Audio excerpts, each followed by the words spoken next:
Խորհրդարանական ընտրություններից մի քանի շաբաթ առաջ իշխանություն ընդդիմություն վիրավորանքների, կոշտ արտահայտությունների, բղավոցների ու աղմուկի պայմաններում քարոզարշավի հիմնական թեմաներից գրեթե դուրս է մնում առանցքային հարցերից մեկը։ Ի վերջո Հայաստանի զարգացման ինչ ուղղություն են առաջարկում մրցակից ուժերը, ինչպիսի տնտեսություն են պատկերացնում ու առաջարկում, ինչ նպատակներ ունեն ու ինչպես են հասնելու դրանց։ Եկեք մի քանի րոպեով շեղվենք փոխադարձ վիրավորանքների տարափից ու փորձենք այս հարցերի պատասխանները պարզել։ Երբ ասում են Հայաստանում մարդիկ չեն կարողանում նորմալ գումար վաստակեն։ Ամենաճոխ խոստումները Ռուսաստանաբնակ գործարար Սամվել Կարապետյանի առաջնորդած ուժեղ Հայաստանն է տալիս։ Եկեք նրանց ծրագիրն ուսումնասիրենք։ Հարկը գնում է պետությանը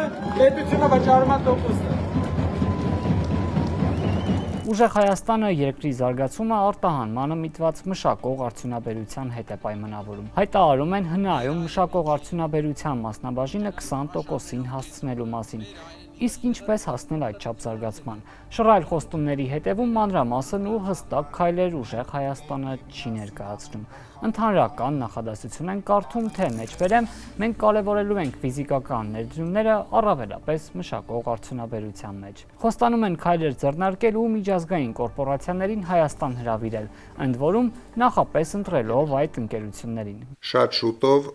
մենք մեծ պատասխանատվություն ենք վերցնելու մեզ վրա։ Այս ամենին հասնելու համար նախատեսում են 5 տարվա ընթացքում պլյուս-մինուս կես միլիարդ դոլար ներդնել։ Թե այդչափ գումարով նման ծրագրեր ինչպես են իրականացնելու, պարզ չէ։ Այս գումարը նույնիսկ ավելի քիչ է, քան 2026 թվականի ընթացքում ծրագրում է ծախսել աշխատանքի և սոցիալական հարցերի նախարարությունը։ Բացի այդ, կապիտալիստական տնտեսություն ունեցող Հայաստանում իշխանություն ստանձնելու դեպքում Ռուսաստանաբնակ գործարարի առաջնորդած թիմը ծրագրում է, որ պետական ներդրումներով բացվող բոլոր ընկերություններում պետությունը կառավարմանը չմասնակցելու պայմանով համասեփականատեր դառնա։ Իդեպ նախատեսում են ուղիղ միջամտել նաև գյուղատնտեսության շուկային ու որոշ մշակաբույսերի համար նվազագույն գին սահմանել։ Սամվել Կարապետյանի թիմը խոստանում է օգտագործել նաև իրենց կապերը դրսից ներդրողներին հրավիրելու համար։ Իսկ ինչու մինչ եկեղեցին պաշտպանելու մասին հայտարարությունն ու հաջորդած կալանավորումը նախորդ տարիների ընթացքում նույն եղանակով չեն օգտագործել Սամվել Կարապետյանի կապերն ու միջազգային կորպորացիաներին Հայաստան հրավիրել, պարզ չէ։ Ծրագրում այդ հարցին չեն անդրադարձել։ Իսկ գյուղատնտեսությունը ստանա պետական լիակատար աջակցություն, վերջ վախին, վերջ աղքատությանը,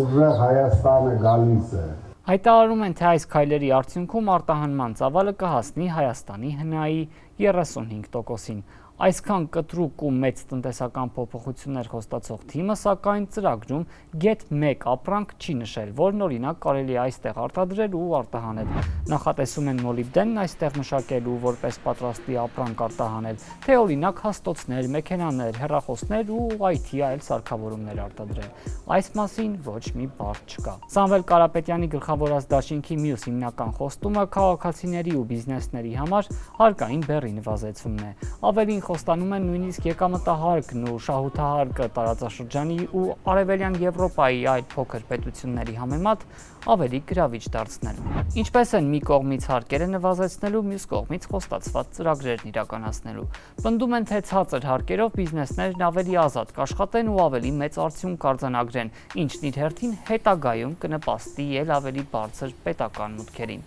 Անկախ այս ընտրությունների արդյունքներից կառավարությունը այս աշնանը պետք է մշակի 2027 թվականի պետական բյուջեի նախագիծը։ Սամվել Կարապետյանի առաջնորդած թիմն ինչպես է հարկերը նվազեցնելու ու դրան զուգահեռ ծախսեր պլանավորելու, պարզ չէ։ Նախընտրական ծրագրում հաշվարկներ չկան։ Տնտեսության ու մասնավորապես արտադրության համար հոսանք է պետք։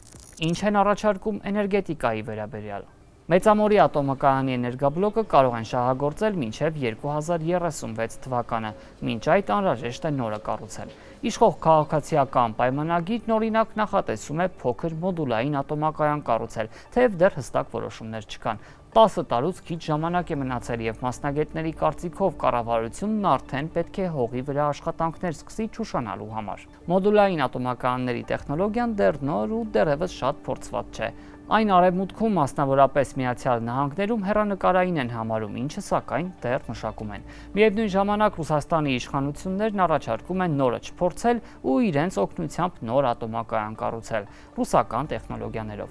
Այս ամենին զուգահեռ մինչդեռ Սամվել Կարապետյանի թիմն առաջարկում է չշտապել ու նոր ատոմակայանի վերաբերյալ որոշում ընդունել, երբ իրականացնեն բոլոր անհրաժեշտ հաշվարկները, որ հայաստանցիների ուսերի նոր ֆինանսական բեռ չավելանա։ Եթե տեխնոլոգիան պատկանում է որևէ երկրի, կախվածությունը նույնպես առաջանում է այդ երկրից։ Իսկ ինչ անել, չէ՞ որ ժամկետը լրանում է։ Առաջարկում են կենտրոնանալ վերականգնվող էներգետիկայի զարգացման վրա, արևային կայանների ու կուտակիչների օգտագործումն ընդլայնելով։ Վերականգնվող էներգետիկան նաև իշխող քաղաքացիական պայմանագրի առաջարկած զարգացման հիմնական ուղղությունն է։ Վերականգնվող էներգետիկայի զարգացումը Հայաստանի Հանրապետության համար ստեղծել է էներգետիկա անվտանգության մակարդակը բարձրացնելու եւ ի վերջո էներգետիկ ինքնաբավ երկիր դառնալու բացառիկ հնարավորություն։ Քաղաքացիական պայմանագիր կուսակցության ձևավորած կառավարությունը եւ խորհրդարանական մեծամասնությունը գնալու են այս ճանապարհով։ Իդեպ կառավարությունը թեև հայտարարել է, որ իրենց ընտրությունը կանգ է առել հենց փոքր մոդուլյար ատոմակայանի տեխնոլոգիային եւ ծրագրի մասին Երևանում անձամբ Միացյալ Նահանգների փոխնախագահը հայտարարեց, քաղաքացիական պայմանագիրը նախընտրական ծրագրում գրել է, թե տեխնոլոգիան կընտրեն մինչև 2027 թվականի ավարտը։ Սա նշանակում է փոքր մոդուլային ռեակտորներ, ամերիկյան տեխնոլոգիաները կգան այս երկիր։ Կրկին, սա այն քիչ երկրներից մեկն է, որտեղ մենք բավականաչափ վստահություն ունենք այս մակարդակում ներդրումներ կատարելու, այս տեսակի տեխնոլոգիաներ ուղարկելու հարցում։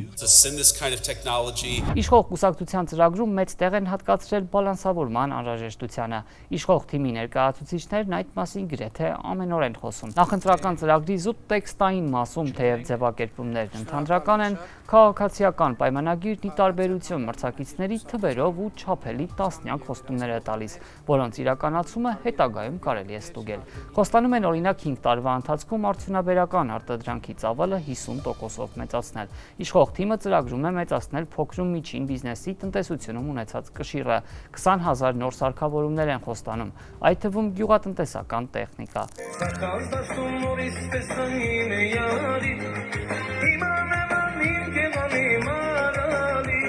Ծրագրում են 5 տարում ոչ թե 300,000, այլ 100,000 նոր աշխատատեղ ստեղծել, կրկնապատկել հայկական ապրանքների արտահանման ծավալը, որակի ստուգման առնվազն 10 միջազգային լիցենզիա ունեցող լաբորատորիա բացել։ Հայաստանի Հանրապետության հպարտ եւ արժանապատիվ քաղաքացին պետք է իր ասելիքը ասի եւ տեր կանգնի իր քաղաքացիությանը, իր իշխանությանը, իր ձայնին։ Միևնույն ժամանակ քաղաքացիական պայմանագիրն էլ հստակ ճանապարհային քարտեզ չի ներկայացրել, թե մասնավորապես ինչ են ծրագրում արտադրել Հայաստանում ու արտահանել այլ երկրներ, զուգահեռ նվազեցնելով Ռուսաստանից կախվածությունը։ Խոստումներին հասնելու մեխանիզմներ չի ներկայացրել նաև երկրորդ նախագահ Ռոբերտ Քոչարյանի առաջնորդած Հայաստան դաշինքը։ Նրանք էլ ցանկանում են տնտեսությունում արդյունաբերության կշիռը հասցնել ՀՆԱ-ի 25%-ին։ Մենք կստեղծենք բարենպաստ հարկային ու ներդրումային միջավայր, որտեղ բիզնեսը կզարգանա, իսկ արտադրված է Հայաստանում պիտակը կդառնա բարձր որակի համաշխարհային երաշխիք։ Քոչարյանի թիմն էլ իր հերթին խոստանում է 5 տարում 175,000-ից 225,000 աշխատատեղ ստեղծել։ Հայաստան դաշինքը ծրագրում է սա իրականացնել փոքր ու միջին բիզնեսի համար հարկային բեռը թեթևացնելով, գույքահարկը 50%-ով նվազեցնելով, գյուղվարկերը սուբսիդավորելով, էժանսերմացու պարարտանյութ վառելիք ապահովելով։ Միևնույն ժամանակ խոստանում են ամբողջությամբ փոխհատուցել միայնակ թոշակառուների գազի եւ էլեկտրաէներգիայի ձմռանը կատարած ծախսերը, իսկ երիտասարդ ընտանիքներին եկամտահարկի 3%-ով նվազեցում երկրորդ երեխայի ծնունդից հետո։ Պետական բյուջեի մուտքերի ու ելքերի վերաբերյալ հաշվարկներ սակայն չկան։ Մենք տարեկան կստեղծենք,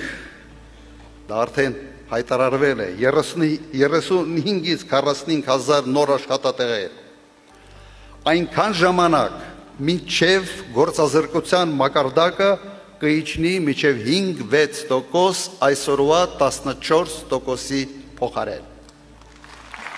Սա ի վիճակի ենք մենք անել։ Ի տարբերություն ուժեղ Հայաստանի, Քոչարյանի թիմը խոստանում է մեկնարկել նոր ատոմակայանի կառուցումը տեսակը չհստակեցնելով։ Եվրոպայից եկան, օդի մեջ դադար խոսեցին գնացին։ ԵԱՏՄ-ում մնալուն կողմնակից գործարար Գագիկ Ծառուկյանի Բարգավաճ Հայաստանն ի տարբերություն ընդդիմադիր հիմնական մրցակիցների նույնպես նախընտրական ծրագրում տնտեսական կապերի դիվերսիֆիկացիայի մասին է նշել։ Բարգավաճ Հայաստանը սպառողական տնտեսությունից ներդրումային տնտեսությանն անցնելու մասին է հայտարարում, խոստանալով ՀՆԱ-ում ներդրումների կշիռը 5 տարում 40%-ի հասցնել։ Հասկանալու համար, թե սա որքան բարդ խնդիր է, կարող ենք հիշել իշխող քաղաքացիական պայմանագրի հնգամյա ծրագիրը։ 2021-ին նրանք նույնպես ներդրումների ծավալը մեծացնելու մասին էին խոստացել, սակայն առայժմ չեն կարողացել հասնել իրենց իսկ սահմանած 25% ցուցանիշին։ Գագիկ Ծառուկյանի թիմը մի այնպիսի խոստում է տալիս, որի նմանը 20-րդ դարի երկրորդ կեսից հետո նույնիսկ աշխարհի ամենազարգացած երկրները չեն տեսել։ Հայտարարում են 5 տարվա ընթացքում Հայաստանի ՀՆԱ-ն ամբողջ տնտեսությունը եռապատկելու նպատակ ունեն, ընդ որում զուգահեռ նվազեցնելով հարկերը։ Ծառուկյանի առաջնորդած կուսակցությունը հայտարարում է նոր ժամանակակից ատոմակայան կառուցելու ծրագրի մասին, սակայն չի հստակեցնում, թե ինչ տեսակի։ Առաջին նախագահ Լևոն Տեր-Պետրոսյանի առաջնորդած Հայ ազգային կոնգրեսը, որի ցուցակը գլխավորում է Լևոն Զուրաբյանը, նախընտրական ծրագրում հստակ գրել է, որ իշխանություն ստանձնելու դեպքում նախատեսում են ռուսական առաջարկով նոր ատոմակայան կառուցել։ ՀԱԿ-ը նույնպես խոստանում է Հայաստանից արտահանումը խթանել, միևնույն ժամանակ ներդրողների համար հարկային բեռը թեթևացնել։ Խնդրում եմ մեր նախընտրական ծրագրի հետ ծանոթանաք։ Շնորհակալ եմ։ Առաջարկում են 1-ից 5 միլիոն դոլարի ներդրում կատարած բիզնեսներին 2 տարով ազատել շահութահարկից։ Ավելի շատ գումար ներդրողներն այդ վճարից կազատվեն 5 տարի ժամկետով։ Ինչպես Բարգավաճ Հայաստանը, Հայ ազգային կոնգրեսը նույնպես խոստանում է վերականգնել գյուղատնտեսության նախարարությունը։ Առաջին նախագահ Տեր-Պետրոսյանի գլխավորած ուժը նախընտրական ծրագրում մեծ ուշադրություն է դարձրել IT տեխնոլոգիաներին ու 4 կարևոր ուղղություն առանձնացնել, որտեղ ռեսուրսներ կկենտրոնացնեն, այդ թվում AI տեխնոլոգիաների ու չիպերի դիզայնի բնագավառներում։ Ակնկալում եմ ձեր ձայնը։ Ձեզ հաջողություն եմ մաղթում, ցավը տանեմ։ Առաջարկում են, որպեսզի հենց պետությունը դառնա տեխնոլոգիական ապրանքների թիվ 1 պատվիրատուն։ Բացի այդ, մասնավորի հետ համագործակցելով ընկերություններ հիմնադրի։ Հայ ազգային կոնգրեսն առաջարկում է արտոնություններ տալ այն ընկերություններին, որոնք իրենց շահույթի առնվազն 15%-ը հետազոտությանն են ուղղում, R&D-ին։ Մինչ այդ հիմնական մրցակից ուժերը շարունակում են իրենց ծրագրային դրույթները թողած այլ թեմաների շուրջ բանավիճել, նախկին ներկայից մինչև թալան, դավաճան ու այլ պետության գործակալ։ Մնաց 15 օր։